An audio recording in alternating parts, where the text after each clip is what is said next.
안녕하세요. 맞춤과 의사 선생님들. 오늘도 아네사시아 앤드 페리오퍼러티브 메디슨 채널에 오신 것을 환영합니다. Thank you for joining us today on the Anesthesia and Perioperative Medicine channel. 오늘은 심장 내 이식형 전자기기 CIED 환자의 마취 관리에 대해서 2020년 ASA 가이드라인을 중심으로 아주 깊이 있게 한번 다뤄보려고 합니다. 자, 오늘 우리가 살펴볼 내용은요, CID의 기본 개념부터 시작해서 수술 전후 관리, 그리고 정말 까다롭죠. EMI 문제까지 다뤄볼 거고요. 그리고 마지막에는 정말 흥미로운 임상 증례 두 가지를 통해서 이 모든 지식들이 실제 상황에서 어떻게 적용되는지 한번 확인해 볼 거니까요. 끝까지 함께해 주시면 정말 큰 도움이 될 거라고 생각합니다. Alright, 그럼 바로 본론으로 들어가 볼까요? 먼저 CID가 도대체 뭐고 그 작동 방식을 규정하는 코드 체계부터 짚고 넘어갈게요. 왜냐하면 이 기초가 탄탄해야 뒤에 나오는 복잡한 관리 프로토콜들을 완벽하게 이해할 수 있거든요. 우리가 흔히 CID를 그냥 페이스메이커랑 똑같다고 생각하는 경우가 많은데 사실 그건 좀 큰 오해예요. CID는요, 섬액을 치료하는 페이스메이커는 물론이고 치명적인 빈맥을 막는 ICD, 그리고 신부전 환자를 위한 CRT까지 이 모든 걸 아우르는 a very broad term입니다. 그러니까 우리가 차트에서 CID라는 단어를 딱 봤을 때 페이스메이커구나가 아니라 이 세 가지 가능성을 모두 염두에 두고 환자 평가를 시작해야 한다는 거죠. 이게 첫 단추입니다. 이 테이블 한번 보실까요? 이건 페이스메이커의 작동 방식을 정의하는 MBG 코드인데요. 아마 선생님들께는 꽤 익숙하실 거예요. 첫째 자리는 페이싱하는 챔버, 둘째는 센싱하는 챔버, 셋째는 그 센싱에 대한 반응. 다 아시죠? 예를 들어서 VVI 모드다. 그럼 심실을 페이싱하고 심실을 센싱하다가 환자 본인의 심박이 딱 감지되면 페이싱을 멈추는 인히비튼 방식인 거죠. 반면에 VOO 모드는 어떨까요? 이건 센싱 기능이 아예 없이 그냥 정해진 박자로 심실을 계속 페이싱하는 거예요. 바로 어싱크로노스 모드죠. 맞습니다. 수술 중에 EMI가 걱정될 때 우리가 일부러 설정하는 바로 그 모드예요. ICD 코드도 비슷해요. 근데 핵심 기능에 좀 더 초점이 맞춰져 있죠. 첫째 자리는 쇼크가 어디로 가는지, 둘째는 항빈 맥페이싱을 어디서 하는지. 근데 여기서 정말 중요한 건 바로 이 네 번째 자리입니다. 이게 뭐냐면 섬액이 생겼을 때 백업으로 작동하는 페이싱 기능이거든요. 근데 이 코드는 놀랍게도 앞서 본 페이스메이커 코드를 그대로 따라가요. So this is a key point, 여러분. 모든 ICD는 본질적으로 페이스메이커 기능을 내장하고 있다는 사실, 이걸 절대 잊으시면 안 됩니다. 오케이. 자, 그럼 이런 기본 지식을 바탕으로 이제 환자가 수술실에 오기 전에 우리가 뭘 해야 하는지 한번 살펴볼게요. ASA 가이드라인이 아주 체계적으로 제시하고 있는 수술 전 평가 프로토콜입니다. ASA 가이드라인에서는 이 네 가지 단계의 평가법을 제시하고 있어요. 기기가 있는지 확인하는 것부터 시작해서 그 기능이 제대로 작동하는지 평가하는 것까지. 이 단계를 순서대로 하나도 빼놓지 않고 밟아나가는 것. 이게 바로 수술 중에 일어날 수 있는 잠재적인 재앙을 막는 가장 확실하고 체계적인 방법이라고 할 수 있습니다. 그럼 하나씩 좀 더 자세히 뜯어볼까요? 자, 1단계와 2단계. 기기를 확인하고 정보를 파악하는 단계입니다. 환자 히스토리 듣고 신체 검진하는 건 당연히 기본이고요. 하지만 a single source of truth, 그러니까 가장 확실하고 중요한 정보원은 뭐니 해도 최신 인터로게이션 리포트입니다. 정말 이 보고서 한 장에 배터리 상태부터 리드 임피던스, 현재 설정까지 우리가 꼭 알아야 할 모든 게 다 들어있거든요. 만약에 보고서가 없다? 그럼 환자가 가진 아이디 카드나 정말 최후의 수단으로는 체스트 엑스레이에서 보이는 그 방사선 불투과성 마커를 보고 재조사를 파악하는 방법도 있긴 합니다. So, 우리가 던져야 할 가장 중요한 질문은 바로 이겁니다. Is this patient pacing dependent? 이 환자가 페이싱에 의존적인가? 이 질문에 대한 답이요, 우리의 마취 계획 거의 모든 걸 결정한다고 보시면 돼요. 왜냐고요? 페이싱에 의존적인 환자한테 EMI 때문에 페이싱이 억제된다? 그건 그냥 곧바로 어시스톨로 이어진다는 뜻이거든요. This is an extremely critical piece of information. 정말이에요. 그럼 이 페이싱 의존도는 대체 어떻게 판단할 수 있을까요? ASA 가이드라인이 아주 명확한 기준을 제시해주고 있어요. 일단 과거역에서 하이 디그리 AV 블록이라든지 AV 노덜 어블레이션 같은 명백한 이력이 있으면 그 자체로 강력한 단서가 되죠. 하지만 가장 확실한 증거, 어스모킹 거는 역시 인터로게이션 리포트에 있습니다. 리포트를 보면 페이싱을 가장 낮은 속도로 딱 낮췄을 때 환자 자신의 리듬, 그러니까 언더라잉의 리듬이 나타나지 않는다. 그럼 그 환자는 그냥 100% 페이싱 의존적이라고 봐야 합니다. 예외는 없어요. 자, 그럼 이 인터로게이션 리포트 얼마나 최신이어야 할까요? ASA 전문가들 설문조사를 보니까 대부분이 3개월에서 6개월 이내의 보고서를 선호한다고 해요. 일반적으로는 페이스메이커는 12개월, ICD는 6개월 이내의 기록을 권장하고요. 물론 응급수술은 예외겠지만 일렉티브 서저리라면 최신 보고서를 확보하는 게 원칙이라고 생각하시면 됩니다. 자, 이제 드디어 나왔습니다. 수술실의 가장 큰 복병, 우리의 주적이죠. 바로 전자기 간섭, EMI입니다. Electromagnetic Interference. 솔직히 말해서 우리가 수술 전에 하는 이 모든 복잡한 평가들, 결국은 이 EMI에 어떻게 대비할 것인가, 이 한 가지 질문으로 귀결된다고 해도 과언이 아니에요. 아니, EMI가 대체 왜 그렇게 위험한 걸까요? 한마디로 CIED를 완전히 바보로 만들어버릴 수 있기 때문입니다. 생각해보세요. 페이스메이커가 전기소적기에서 나오는 노이즈를 이게 환자 심박이구나 하고 착각해서 페이싱을 뚝 멈춰버리는 거예요. 만약 환자가 페이싱 의존적이라면 바로 cardiac arrest로 가는 거죠. 반대로 ICD는 어떨까요? 이 노이즈를 이거 VF인데? 하고 오인해서 멀쩡하게 누워있는 환자한테 끔찍한 전기 충격을 줘버릴 수도 있다는 겁니다. 이 슬라이드가 그 문제를 아주 명확하게 보여주죠. 수술실에서 가장 흔한 EMI의 주범, 범인은 단연 전기 소작기, 그 중에서도 특히 모노폴러 타입입니다. 전류가 환자 몸 전체를 휘저으면서 부비 패드로 돌아가니까 CIED에 영향을 미칠 위험이 정말 극도로 높아요. 그에 비해서 바이폴러는 전류가 팁 사이에서만 국소적으로 흐르니까 훨씬 안전하죠. 그래서 우리의 첫 번째 방어선은 뭐다? 외과의 선생님한테 선생님, 가능하면 꼭 바이폴러로 써주세요 라고 요청하는 겁니다. 하지만 어쩔 수 없이 모노폴러를 써야 하는 상황도 있잖아요. 그럴 땐 이 4가지 원칙을 꼭 기억하고 지켜야 합니다. 첫째, 보비패드 위치. 전류 경로가 CIED를 절대 가로지르지 않도록 붙여야 하고요.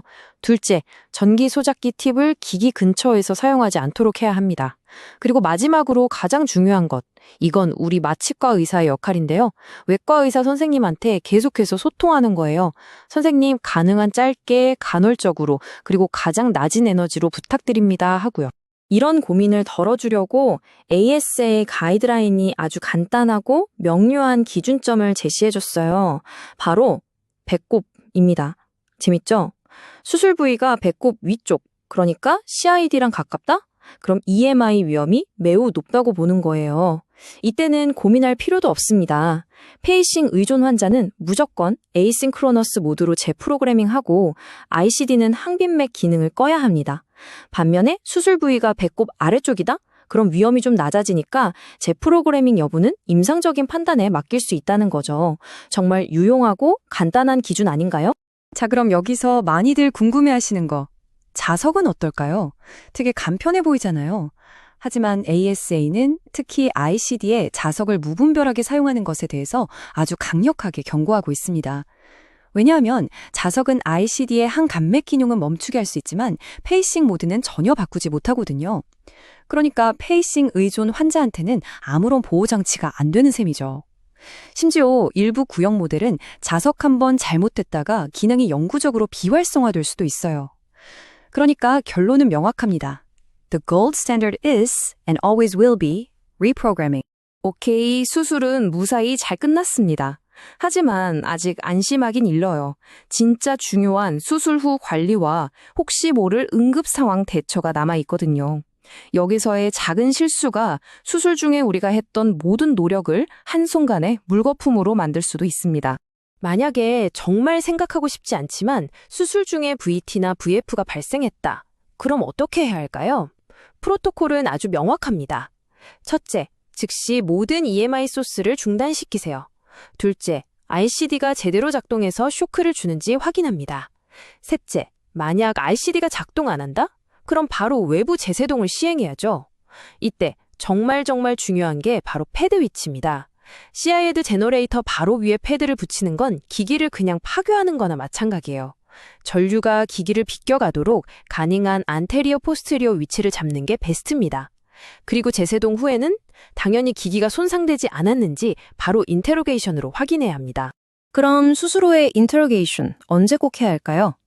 여기 리스트에 있는 것 중 하나라도 해당된다면 선택이 아니라 반드시 해야 합니다.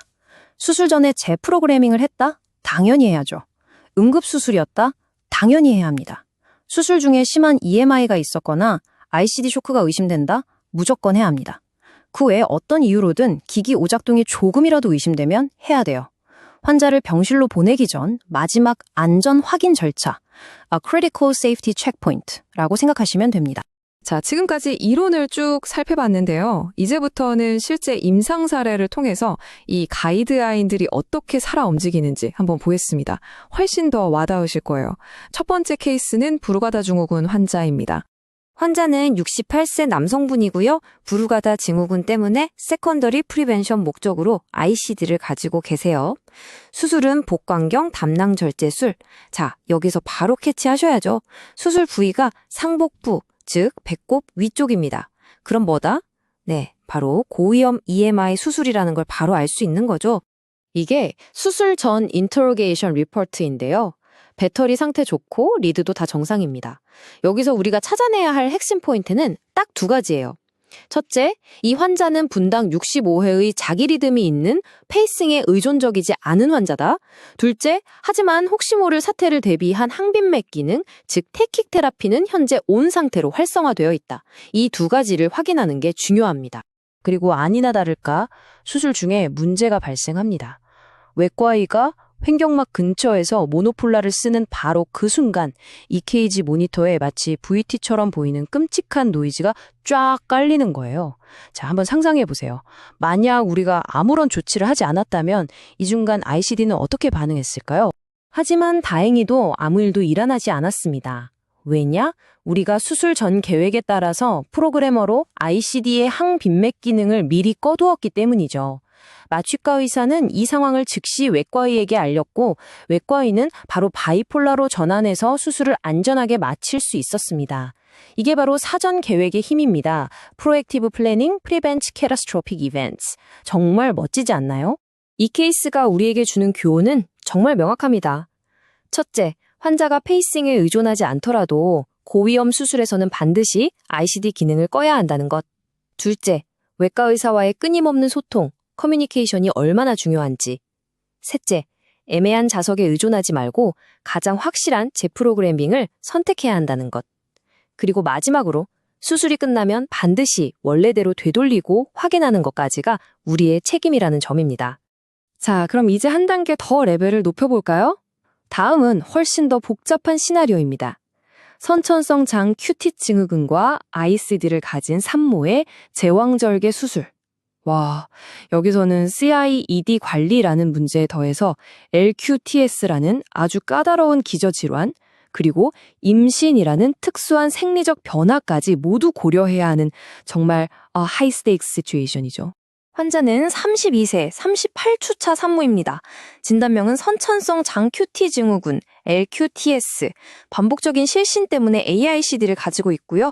LQTS 환자 관리의 핵심, 더 버럼 라인은 바로 교감신경 항진을 막는 겁니다. 아주 작은 스트레스에도 톨사데즈대 포인트 같은 치명적인 부정맥이 빵 터질 수 있기 때문에 우리 마취과 의사 입장에서는 정말 챌린징한 케이스라고 할 수 있죠. 그래서 우리 마취 교육의 모든 것은 교감신경 자극 최소화라는 단 하나의 목표에 올인했습니다. 어설프게 척추 마취를 시도하는 것보다 차라리 완벽하게 통제된 전신 마취를 선택했고요. 특히 인튜베이션이라는 가장 강력한 자극을 억제하기 위해서 레미펜타닐 인퓨전을 사용한 것이 이 케이스의 핵심 전략이었습니다. 당연히 큐티 간격의 영향이 적은 약물들을 신중하게 골랐고 만약을 대비해 에스몰롤도 준비해뒀죠. 그리고 물론 수술 전에 AICD의 항빈맥 기능은 미리 꺼두는 것도 잊지 않았습니다. 이 증례는 우리에게 그냥 CID 관리법만 알려주는 게 아니에요. 기저질환의 병태생리에 대한 깊은 이해가 얼마나 중요한지를 보여주죠. AQTS 관리의 핵심은 교감신경 차단이다. 이걸 아는 것과 모르는 것은 하늘과 땅 차이입니다. 그리고 심장내과, 산부인과, 마취과 간에 이런 다학제적 협력이 없었다면 이런 성공적인 결과를 절대 얻지 못했을 거예요. 마지막으로 고위험 산모에서는 잘 계획된 전신 마취가 오히려 더 안전한 선택이 될 수 있다는 어찌 보면 역설적인 교훈도 얻을 수 있는 아주 좋은 케이스였습니다. 자, 오늘 이 가이드라인과 케이스들을 쭉 살펴보셨는데요.